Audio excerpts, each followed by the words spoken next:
Olá, tudo bem com vocês? Vamos a mais uma aula de zoologia. Meu nome é Danúbia, sou professora de biologia e a gente vai começar aqui falando sobre um outro filo, tá? A gente já veio falar aqui no canal, já falamos sobre poríferos, quinidários, agora vamos falar sobre os moluscos.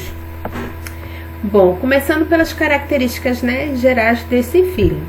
Os moluscos, eles são animais de corpo mole, geralmente envoltos por uma concha. Então, a gente tem aí alguns moluscos com concha, como as ostras,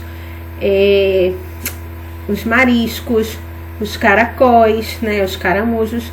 Então, alguns moluscos vão possuir conchas e outros não, como é o caso da lula, que não tem, da lula do polvo. Essas conchas, elas são importantes para proteger o corpo mole dos moluscos e evitar a perda de água, tá? A maioria dos seus representantes é marinha, porém, a gente vai ver também espécies de água doce e do ambiente terrestre.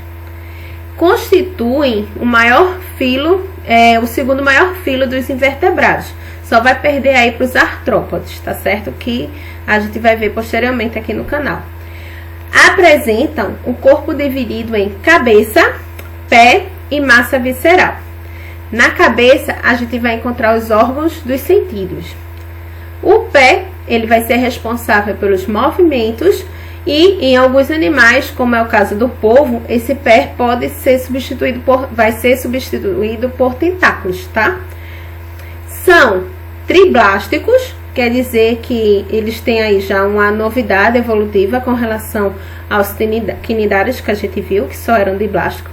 Agora eles vão ter os 3 folhetos germinativos, que é ectoderme, endoderme e mesoderme.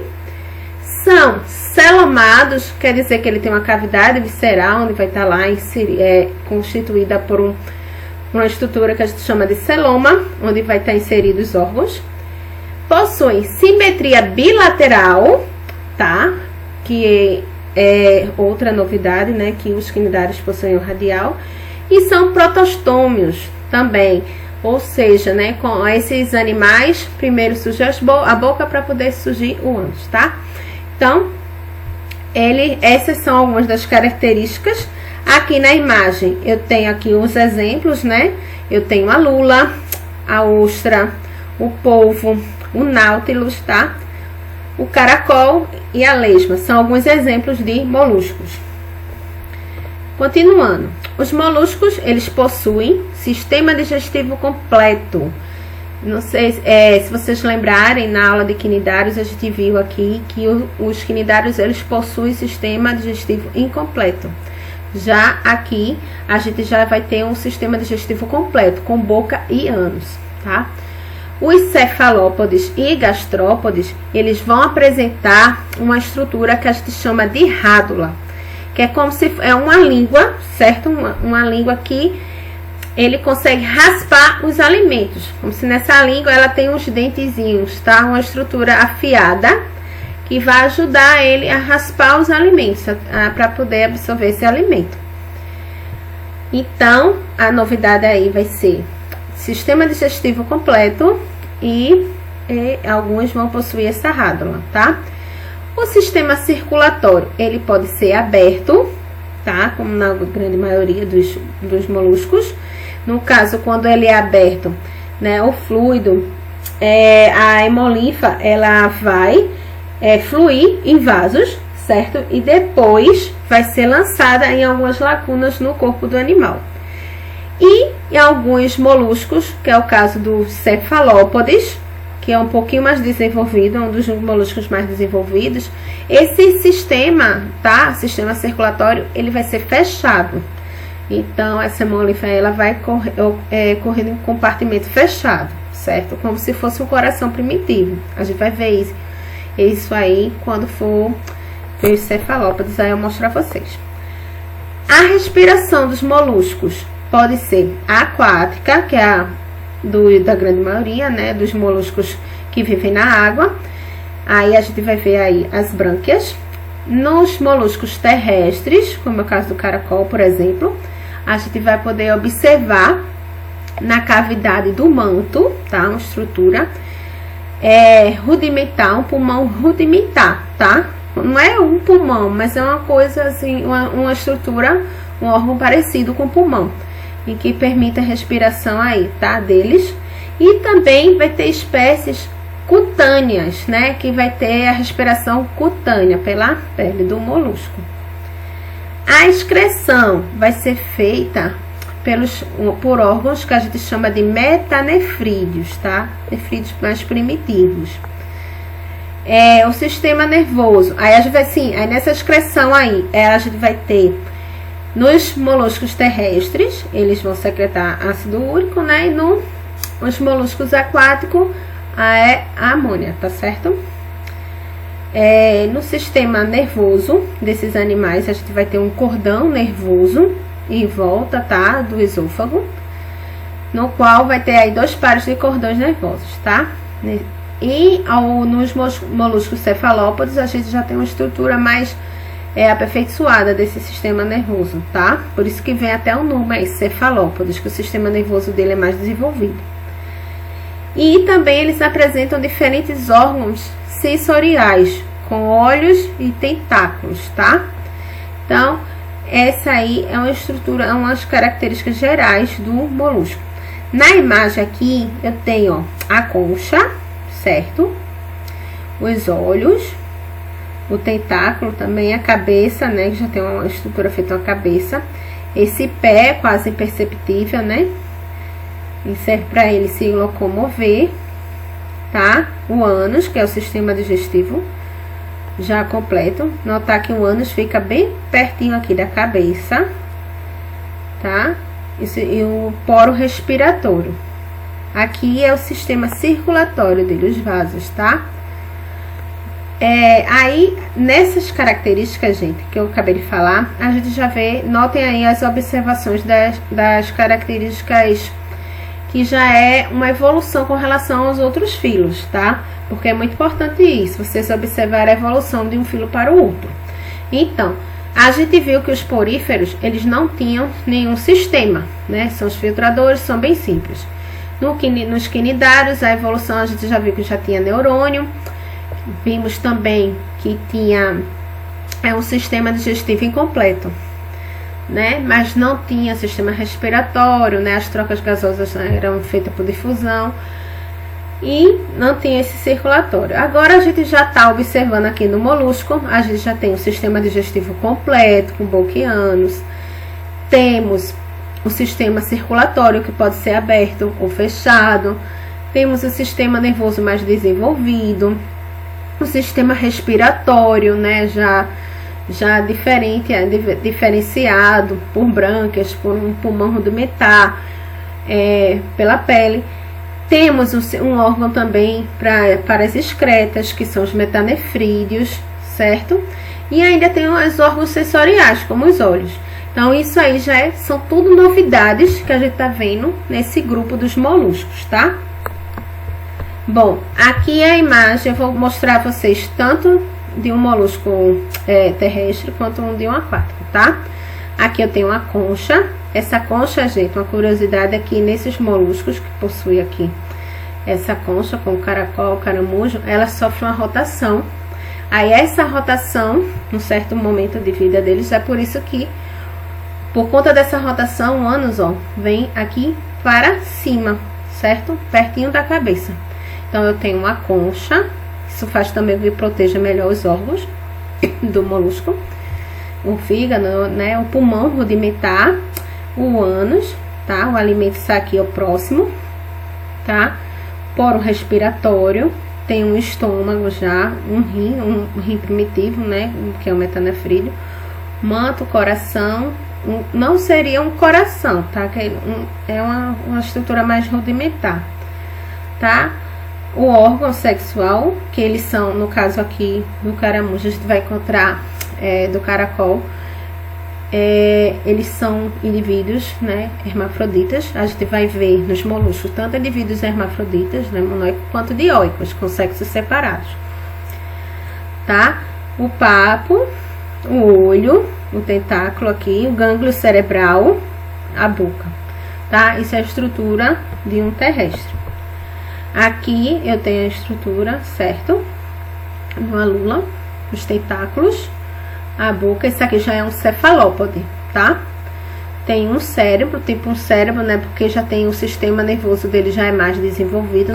Não chega a ser um cérebro tão desenvolvido quanto dos outros animais, mas já é mais desenvolvido do que os outros moluscos.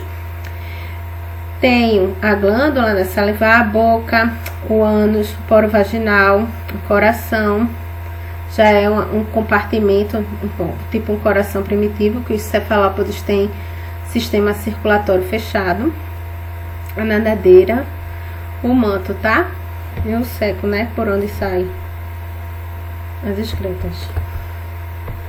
Bom, essa é a estrutura geral, tá? Esse manto que eu não falei a vocês, ó, deixa eu falar aqui. Esse manto, deixa eu ver aqui, o manto, tá? Tá logo abaixo da concha. Ele fica aqui protegendo os órgãos, tá? Entre o manto e a concha, é que na estrela do mar vai produzir aí a pérola. Mas eu vou mostrar a vocês mais na frente, tá? Esse manto é uma estrutura bem importante. Vamos lá. Reprodução dos moluscos, tá? Eu vou falar numa reprodução geral. Então, os moluscos, eles apresentam uma reprodução sexuada. Essa reprodução, ela pode ter fecundação interna ou externa, tá? Interna com cópula, externa, os gametas são liberados na água. Então, a maioria dos moluscos, eles vão apresentar sexos separados, tá? Com exceção dos bivalves, tá? Que são hermafroditas. Aí, e alguns caracóis, por exemplo, também, caracol e caramujo são hermafroditas. Mas no caso aqui, lula, polvo são sexos separados. Então, em algumas espécies, o desenvolvimento ele vai ser direto, tá? Enquanto em outras vai ser indireto, com a presença de um estágio larval. Aí essa larva, a gente vai chamar de larva ciliada ou trocófora, tá? E também no segundo estágio larval, a gente pode chamar a de velígera. Então, esse estágio larval, por exemplo, esses moluscos que tem estágio larval, a gente pode lembrar aí do caramujo, né? Que tem esse estágio e é o transmissor, aquele caramujo que transmite a doença, né? A esquistossomose. Eu vou falar dele mais na frente. Então, esse é um dos que apresentam um desenvolvimento indireto. Por falar também no caramujo, a reprodução deles, como eles são hermafroditas, possuem os dois sexos, mas a fecundação, ela é cruzada. Então, é como aqui está na imagem, eu tenho dois caramujos. Mesmo eles sendo hermafroditas, a fecundação é cruzada porque ambos se fecundam, certo? Então, enquanto um está fecundando, está colocando seus gametas na parte feminina de um caramujo, o outro está colocando também os espermatozoides na parte feminina do outro. Então, a fecundação é cruzada, tá bom? Como está aqui na imagem. Um fecunda o outro. E os que são separados, né? Como é o caso aqui, aí a fecundação, né? Só é normal, tá?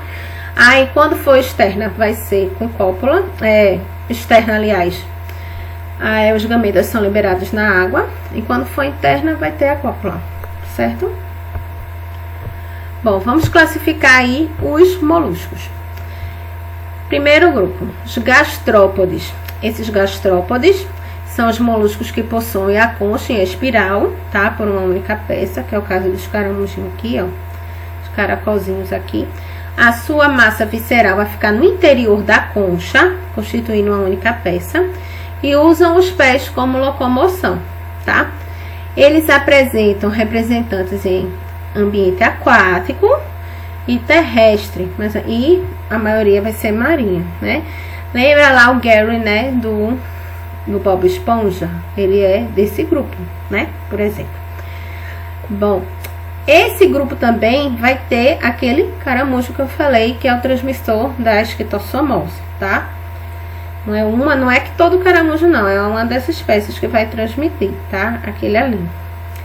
Na maioria, né, desses gastrópodes, a gente vai observar a rádula, que é aquela língua, né, que raspa o alimento, que é um órgão bem desenvolvido, tá? Vai ajudar ele a raspar o alimento, né? A cortar a presa.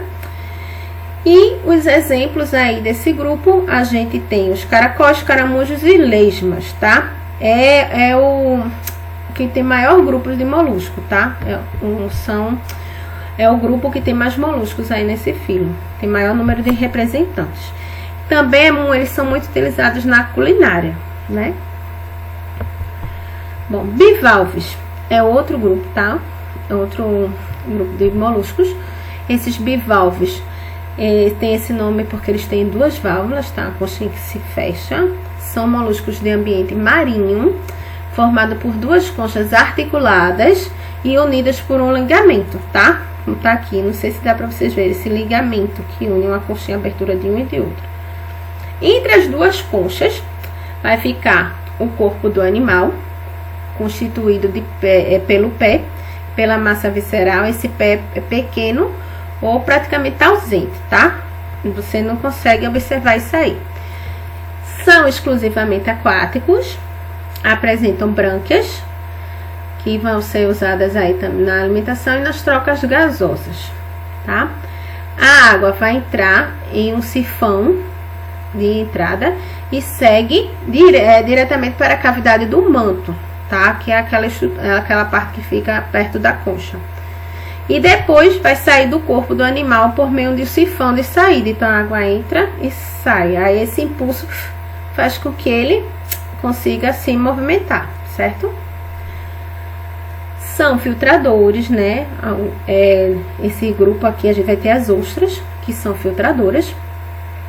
Ou seja, elas absorvem tudo que tá ali naquele ambiente, tá? Como o caso das esponjas. Por conta disso, ela é um importante indicador ambiental, tá? De poluição, etc. São utilizados também na culinária, né? Algumas espécies vão produzir pérolas, tá? Algumas ostras vão produzir as pérolas, chamadas pérolas, mas na frente eu vou explicar como é que é esse processo.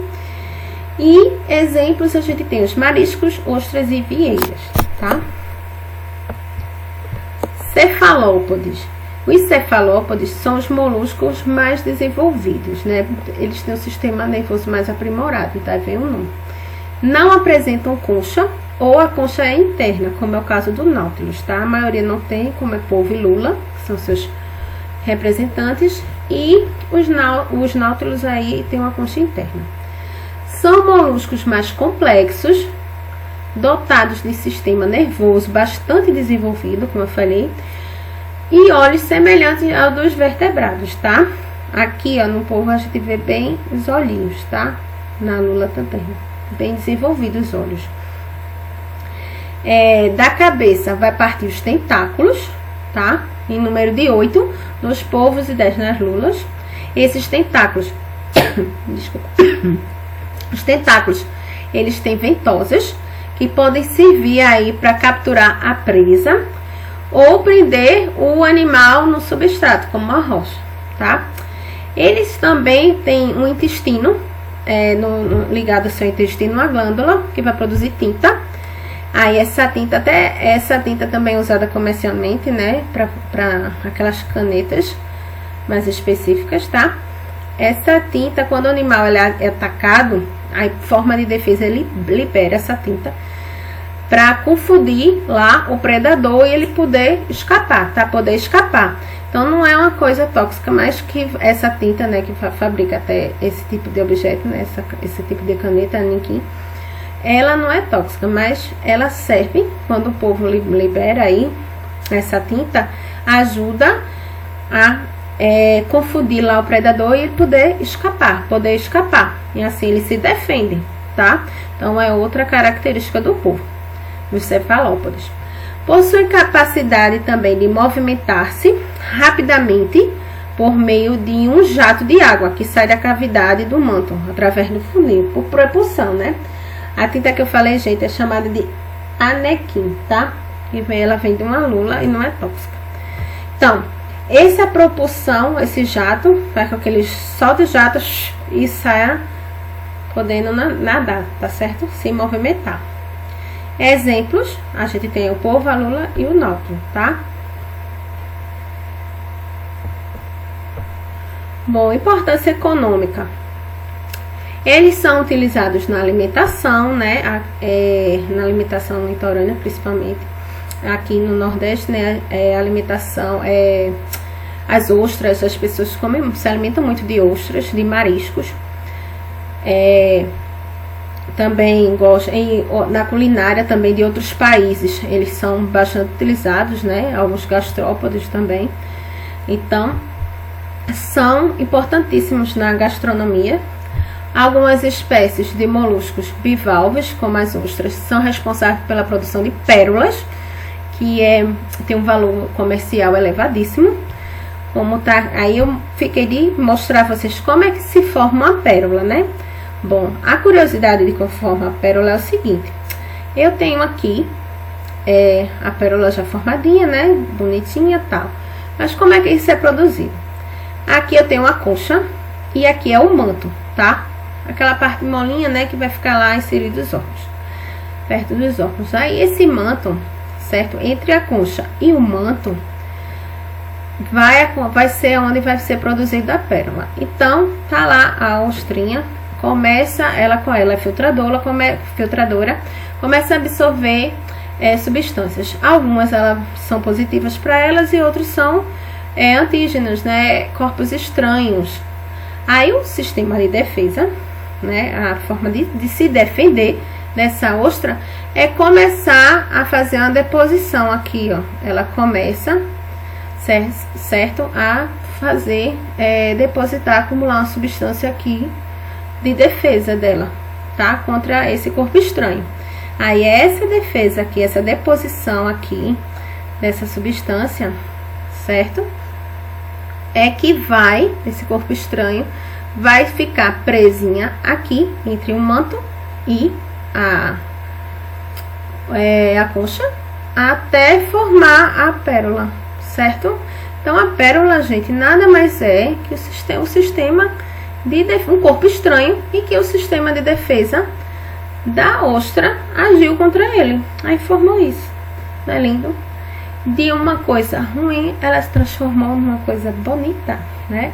De grande valor comercial, certo? Então ela transformou o que seria um corpo estranho, que seria alguma substância negativa para ela, na pérola, certo? Não são todas as ostras que produzem pérola, tá? Não adianta a gente ir lá na praia, como eu já fiz isso quando era criança, catando pérolas por aí. Mas enfim, existem ostras que vão ser capazes de fazer isso, tá? E tem elevado valor econômico. São ótimos indicadores ambientais, como eu falei, elas são filtradoras, então são capazes de indicar, de absorver aí tudo que está naquela região, inclusive dá para identificar se aquele ambiente está em desequilíbrio ou poluído, tá? São usadas também no artesanato, né? As conchinhas são muito usadas na forma de artesanato para fazer alguns acessórios, bolsas, jarros, enfim, uma gama de coisas. E algumas são vetores de doenças, como é o caso do caramujo, que é vetor da esquistossomose, tá? Bom, eu espero que vocês tenham entendido. Qualquer dúvida, deixa aí nos comentários ou entre aqui em contato comigo, que estou à disposição de vocês. E até uma próxima aulinha da gente aqui, tá? Bons estudos, gente.